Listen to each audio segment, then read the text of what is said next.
one of the most sort of infamous quotes of Golda Meir was when she said, "We will never forgive the Palestinians for forcing us to kill their children."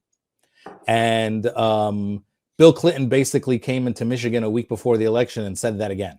And said, he also used, these crazy right-wing settler terms of Judea and Samaria. He told us the Jews were there before you, which of course, besides being like historically not true, it's just bizarre, And look, let me just say this. October 7th happened. And I immediately, on October 8th, I think, last year, I made a video basically talking about Nat Turner. And, what Nat Turner did was really ugly. And you can say that you wish it never happened, but you can't pretend like it happened in a vacuum. And you can't pretend like it just came out of nowhere. And on October 10th, Joe Biden said he saw beheaded babies when he didn't.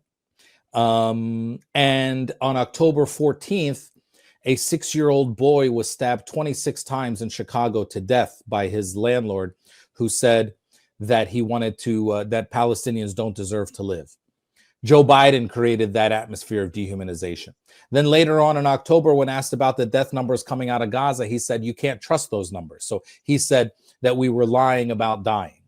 He went on to veto ceasefire resolutions 3 times, and then to top it off, they did it a 4th time last week. He continued to say, I'm a Zionist, over and over and over again. Okay? I never gave Joe Biden the credit of being senile, by the way. He was old, he was rickety, but he knew exactly what he was doing. He had a policy, and he was undertaking that policy.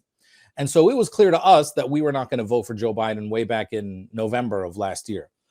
Then the uncommitted movement came about. I wasn't initially a huge supporter of it because I saw that it was just a operation within the Democratic Party by Democratic Party loyalists and insiders. I've been a part of the Democratic Party for forever. I was a national surrogate for Bernie Sanders twice. I still pay a monthly donation to the Michigan Democratic Party. I want the Democratic Party to change. But we tried the uncommitted thing. The policy continued, of course. They said, we want Biden to change the policy. The policy continued. Well, and then in July, we were sort of at a standstill for a long time. Then July, Biden pulled out of the race. And we all took a breath. We took a step back. We said, okay, let's see what Kamala does. Well, immediately she came to Detroit and she told the protesters, I'm speaking. If you want Trump to win, keep going. That was like 3 days after she became the sort of eventual nominee. Then she was asked about arm embargoes. She immediately rejected the idea of arms embargoes on Israel. She continued to talk about how Israel has a right to defend itself, all the party line points. And then, then the DNC happened. And the Palestinians, it wasn't even going to be a really good speaker at the DNC, okay? But they wouldn't even let a Palestinian speak at the DNC, a sanitized speech. They wouldn't even let that happen after they let hostage parents rightfully talk at the convention. And then they thought it was a good idea. So it was clear to us that they didn't think they needed us. And then they thought it was a good idea to send the Cheneys into Michigan. So, Dick Cheney, who killed 1 million Iraqi Arabs on a lie. Okay. They sent him in. And then, like you said, to top it off, Clinton. So yes, the Clinton thing was utterly ridiculous, but by that time we weren't surprised. This is what they have been doing. The Democrats, by the way, meanwhile, in the last week of the election, Donald Trump was coming to Michigan, putting his feet up, kissing babies, hanging out with people in our community in Dearborn. And Kamala created a situation where she was afraid to even walk in to our city. So the Democrats did this. Okay, we know we got the orange con man as a result, but we'll deal with that. We were ready for that. But as I said on Twitter a couple of days ago, no, we are not embarrassed. We are not ashamed. We know what we did. Our votes were very educated, targeted, and passionate. And no, we're not embarrassed. Do you not know anything about us? For the last 10 years, we've had to admit to everybody in America that the most famous Arab American is actually DJ Khaled. So, there's nothing more embarrassing than that.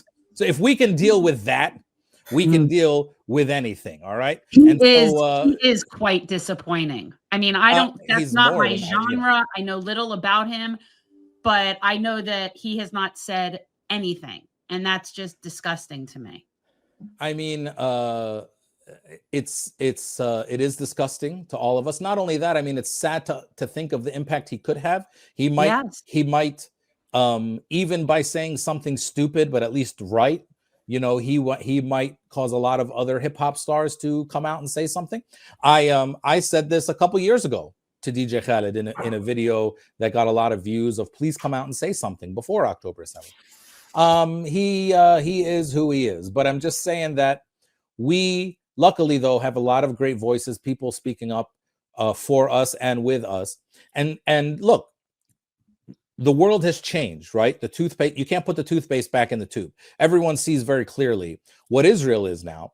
And we had a historic opportunity in front of us in November, and we decided to take advantage of it. And this doesn't mean we love Trump. We're not celebrating a Trump victory. I mean, some people might, but we're not really celebrating a Trump victory. You don't need to lecture us Arab Americans on the impact of Trump policies. Like, we're very aware. Okay, we were the intentional target of his policies in the beginning of his term and throughout his term. We understand who he is, but that's not our problem.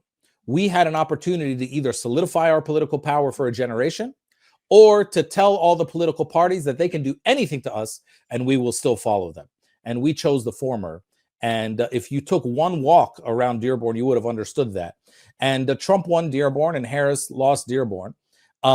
Which is the best poll of Arabs you could ever do, is the Arab precincts in Dearborn. But by the way, let me say, it wasn't a wholesale rejection of the Democratic Party.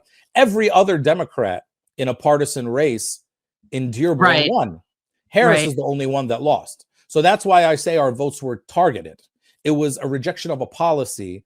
And yes, the Democratic Party was the victim at the very top, but Democratic Party candidates won largely in Dearborn, just not her. Yeah. So that was my opening statement. I just found it so condescending, and not that that's surprising, because the Democratic establishment is so condescending anyway. But the way they were addressing the Muslim community was just like, now you all don't know any better, but what you're really doing is this, and it's like so unbelievably obtuse that it's mind-boggling. And case in point, why they can't win you. Like it's just the level of condescension is just stifling. Yeah, and it's condescension on one level in that they think we're dumb. They think we don't know sort of what's actually going on. But it's condescension on the other level is that they want us to make sacrifices that they don't ask of anyone else. So they want us to say, okay, forget about this policy. We know it's terrible, but in the interest of allyship or saving democracy or whatever, we need you. No one else was asked to put aside their dignity and their core issues. We're the only ones, and this isn't the first election we've been asked to do that, to put aside these things. I mean, when people say to us, and even some people in our community said, hey, well, we have to stick with the coalition. I say to myself, first of all, we've asked this coalition to stand with us before, and they haven't. In 2016, we asked them to stand with us with Bernie against Hillary Clinton. They decided to all go to Hillary Clinton, the establishment, and she won. In 2020, when Bernie was winning the primary, we asked them, we said, now Bernie's winning. Come stand with us. And they didn't. Instead, everybody coalesced and conspired to get Joe Biden to win the nomination. So we've never seen the coalition work for us. That's number one. Number two, no one would ask that about anybody else. I mean, if the people who were environmental activists in the Democratic Party, if that part of the coalition, if all of a sudden the Democratic Party became the party of climate denial and the party that, didn't want to do anything about climate change, those people would leave. If all the union members that are part of the Democratic coalition were there and all of a sudden the Democratic Party became the right to work party and denounced all unions and organized labor, then organized labor would leave. If everybody who's in the Democratic Party, because they believe in a woman's right to choose, all of a sudden the Democratic Party became like Alabama on reproductive rights, then those people would leave. None of them would be asked to stay in the name of some bigger coalition. Oh, we'll get to your issue when we get to it. No. And the uniqueness with being Palestinians or pro-Palestinians is that unlike any other issue in the Democratic Party, there's another force of the Democratic Party that is actively working to silence us. Forget about like not just caring about our issue. They're actively working to silence us, dehumanize us, and therefore justify our death. And those being AIPAC, or whether they're called DMFI, Democratic Majority for Israel, or whatever they're called. They're in the Democratic Party too. And so I want the Democratic Party to become the anti-apartheid, anti-Israel, anti-Zionism, anti-occupation party. But we all came to the conclusion that there's no way that would happen if they won the presidency, because then you're telling them that this recipe works. They need to learn that this recipe doesn't work. So when everybody gets over their feelings, our first meeting as activists will be with the Democratic Party, not with the Republicans. We understand there's no real place with the Republicans. I mean, Trump showed that. All of a sudden, he's nominating Rubio and Mike. Are we allowed to curse on this show? Oh, yeah. Mike freaking Huckabee. Well, he would never curse. Mike freaking Huckabee on to the ambassador of Israel. I mean, look, as far as I'm concerned, let Trump appoint all the crazies. Let Israel be totally exposed fully and once and for all, continuously, for what it is. When Trump was elected in 2016 and Netanyahu was prime minister then too, I said back then, Trump and Netanyahu together, they might liberate Palestine by accident and just, let Israel be as crazy as it wants to be. Sometimes the attic needs to hit rock bottom, before exactly. But can you imagine if Kamala Harris won the presidency and now you had an ideologically committed Zionist president? By the way, Trump is not ideologically committed. He doesn't even know what Zionism is. If you said it to him, the guy's never read a book. Anything? No. Yeah, no. Never read a book in his life. No. So, can you imagine if there was an ideologically committed Zionist president who believed deeply in American imperialism and war, who was also the first female president and Black and Indian? We would not be able to say anything